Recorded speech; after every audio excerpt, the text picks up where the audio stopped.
6 horas e 52 minutos, de volta com o Manhã no Ar e as principais notícias do dia. E agora a gente tem informações ao vivo de um acidente que aconteceu nessa madrugada lá na área da Ponta Negra. E quem está no local é o Danilo Alves. Olá, Danilo, conta pra gente detalhes desse acidente. Qual o estado das vítimas? Adriane, na verdade, é uma vítima só, identificada como Nelisa Cristino. O acidente aconteceu às 5 horas da manhã aqui na Coronel Teixeira, na Ponta Negra. Esse é o veículo da Nelisa. Ela estava vindo sentido bairro Centro. Não se sabe ainda qual era o compromisso que ela ia, mas o fato é que ela perdeu o controle do veículo e em seguida ela capotou. Quase bate no ônibus e em seguida bateu nesse poste aí. Esse poste de energia elétrica destruído junto com o carro depois dessa batida que, olha só, considerada bastante forte. Inclusive, olha só, se a gente for aqui para a esquerda, direita do teu vídeo. Daqui a pouco a gente volta a falar com o Danilo Alves para trazer os detalhes dessas informações aí, desse acidente que aconteceu na Ponta Negra. Foi uma colisão muito forte pelas imagens que a gente acabou de ver aí e daqui a pouquinho a gente traz os detalhes. O monomotor que estava desaparecido desde quarta-feira foi encontrado ontem. 2 corpos foram resgatados. Quem traz as informações para a gente sobre esse caso é a Thea Morel, com quem eu converso agora ao vivo. Olá, Thea. Olá, Thea. Muito bom dia para você. Esses corpos chegaram, inclusive, agora nessa manhã aqui em Manaus. Eles já foram identificados?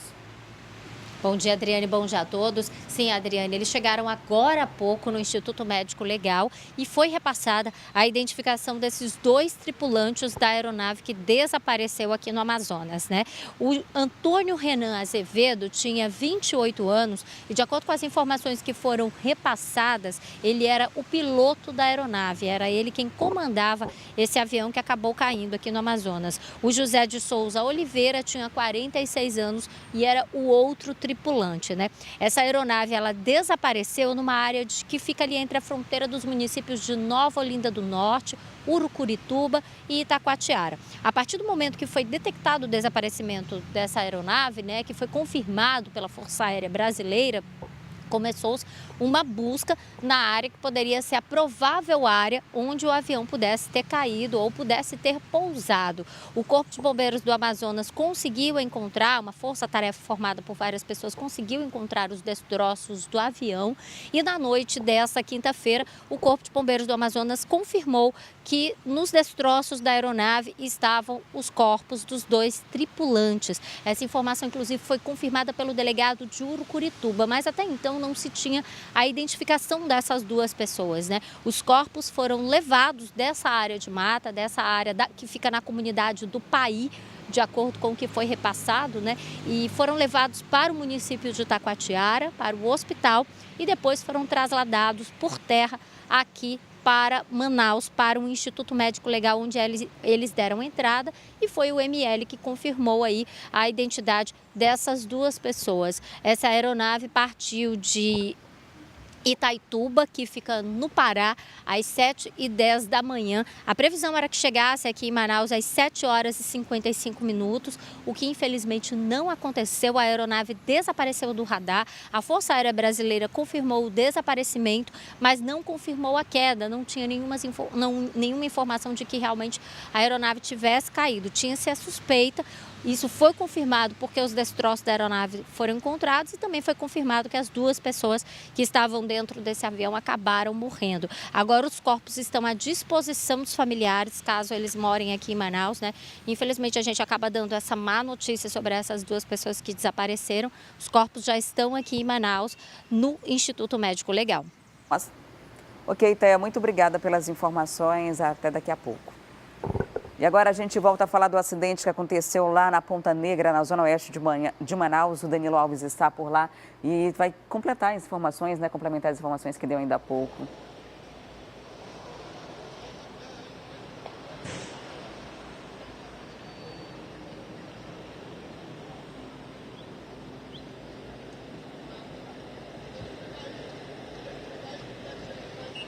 Então, Adriane, a situação é a seguinte: o acidente foi por volta das 5 horas da manhã.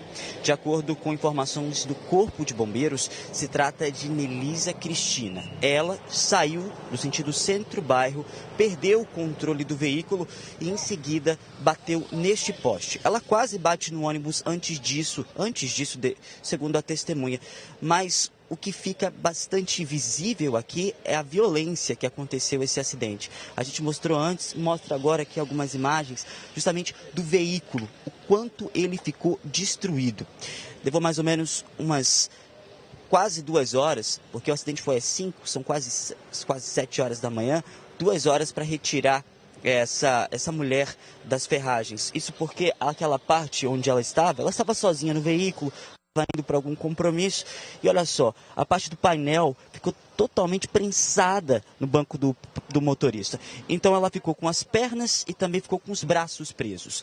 E devido a esse acidente, ela precisou ser retirada pelo Corpo de Bombeiros. Inclusive o equipamento também aqui, ó, do poste ficou totalmente tombado, as luminárias estão aqui pelo chão e por conta do acidente também o trânsito ficou bastante complicado na manhã desta sexta-feira. Então aqui na Avenida Coronel Teixeira, tanto no sentido centro quanto no sentido bairro, o trânsito está bastante complicado. Alguns carros aqui, ó, estão sendo monitorados pelo Manaus Trans, e o Manaus Trans está realizando o trabalho para verificar como é que vai ficar o fluxo do trânsito. Horário de pico é assim mesmo, tem muito carro, mas a gente sabe que se não retirarem o veículo logo daqui, vai ter mais problemas para frente, para as horas dessa sexta-feira. Bom, a vítima, a Nelisa, foi levada para um hospital mais próximo, que no caso é aqui o 28 de agosto, e em seguida deve receber todos os aparatos médicos. A gente ainda não tem informações se a família já sabe desse acidente. E também não sabe se as pessoas que estavam aqui próximas, né, ajudaram. A gente sabe que houve aqui o resgate. Agora, olha só, o Control, que é a empresa terceirizada pela Eletrobras para realizar a manutenção desses postes, está vendo aqui agora como é que vai ser o trabalho para recolocar esse equipamento, porque de acordo com a própria Eletrobras, esses postes aqui custam cerca de R$13 mil. Então não se sabe se vai ser ali o prejuízo para motorista, que no caso bateu no poste, não se sabe ainda o que aconteceu, se ela dormiu no volante, se era cansaço. O que agora estão fazendo é voltando tudo ao normal para retirar o equipamento daqui e, lógico, né, o fluxo de trânsito voltar ao normal. Por enquanto, as informações são essas, o estado de saúde dessa vítima e as informações completas desse acidente na Coronel Teixeira nessa sexta-feira. Você assiste na matéria completa com Márcio Paz Barreto para o Amazonas. Adriane Diniz. Tá certo, Danilo. Muito obrigada pelas informações. As imagens impressionam muito, né? O poste ficou atravessado na rua, né? Ocupa totalmente, não tem como passar nenhum veículo por ali. Claro que isso causa um transtorno grande no trânsito. Nessa área da Zona Oeste de Manaus já há um engarrafamento. E desde que retiraram aqueles retornos, existiam pelo menos 5 retornos que foram retirados da Coronel Teixeira. É muito comum que os carros à direita estejam passando com alta velocidade, já que não tem carro parado para fazer o retorno. Eles estão concentrando esses retornos lá em frente ao CMA, mas o restante da via está sem essa obstrução por conta de retornos. Nesse exato momento, o pessoal do Manaus Trans, Polícia Militar, está todo mundo tentando levantar o poste, inclusive pessoas que estão passando no local dando esse suporte para tentar levantar o poste que desabou, está atravessado na rua e não permite que nenhum veículo passe no local. É provável também que o fornecimento de energia em alguma parte daí da Ponta Negra possa estar prejudicado. Daqui a pouco, no Alô Amazonas, a partir das 11 horas da manhã, a gente vai acompanhar mais informações e os detalhes do que de fato aconteceu nesse acidente. E não somente nesse, porque também aconteceu agora há pouco um acidente na zona leste de Manaus, lá no Grande Vitória, na Rua Iraque. Um acidente grave. Um ônibus perdeu o controle e invadiu uma residência. A gente ainda não tem detalhes da gravidade, de fato, de quantas pessoas ficaram feridas e do impacto dessa colisão. Mas você vai acompanhar a nossa programação também esse acidente grave que aconteceu agora há pouco no Grande Vitória, na Rua Iraque. E agora eu mudo de assunto porque a taxa de desemprego atingiu um nível recorde no primeiro trimestre de 2018 em todo o país. Os dados foram divulgados pelo IBGE. No geral, aqui no Amazonas, o número de pessoas empregadas até aumentou, mas em Manaus, a taxa de desocupação ainda é considerada alta. Segundo os dados da PNAD contínua, o número de trabalhadores com carteira assinada aumentou 10% aqui no Amazonas. O setor que mais emprega no estado é o comércio. São mais de 300 mil trabalhadores somente nesta área, superando a administração e a agricultura.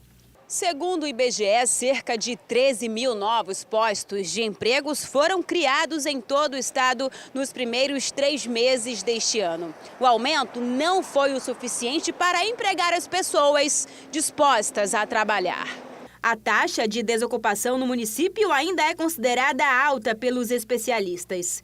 Em Manaus, ela chega a 19%. Primeiro que Manaus tem um grande grupo de pessoas em busca de trabalho, porque tradicionalmente a cidade é uma cidade que gera emprego, é uma cidade em que as pessoas fluem para buscar emprego. No momento, a cidade não está oferecendo, a consequência disso é que nós temos uma alta taxa de desemprego na cidade. E daqui a pouco a gente volta para falar de Boi Bumbá. Amanhã tem estreia aqui na telinha da TV A Crítica, mais uma edição do Arena dos Bumbás. E se você é daqueles que adoram um cafezinho, daqui a pouquinho tem o nosso roteiro do dia com um festival de café que está rolando aqui em Manaus. Eu volto em instantes, não saia daí.